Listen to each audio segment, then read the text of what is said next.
మీకు తెలియని 3 ఆసక్తికరమైన విషయాలు చెప్తాను, వినండి. Fact number 1. ఒకప్పుడు శివుడు తాండవం చేయడం వల్ల బ్రహ్మాండం దిమ్మ తిరిగిపోతుందంట.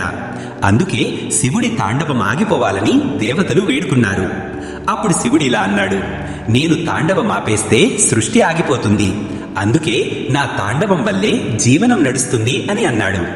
అందుకే శివుడు విశ్వనర్తకి నటరాజా అని పిలుస్తారు. Fact number 2. షిర్డీ సాయిబాబా ఎప్పుడూ ధూని పెట్టేవాడు. ఆ ధూని పొగ భక్తుల కష్టాలను కాల్చేదట. ఇంకా షిర్డీలో ఆ ధూని ఎప్పటికీ ఆగదు.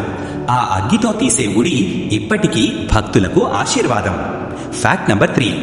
రాత్రి నాగుపాము కలలో కనిపిస్తే అది పూర్వీకుల ఆశీర్వాదం అంటారు. కొంతమందికి కలలో నాగులు తిరుగుతుంటే అది నాగదోషానికి గుర్తు అని కూడా అంటారు.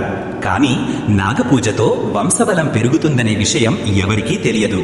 కానీ ఒక నమ్మకమైతే ఉంది, వంశబలం పెరుగుతుందనే నమ్మకం. మరిన్ని వీడియోస్ కోసం ప్లీజ్ లైక్ అండ్ సబ్స్క్రైబ్.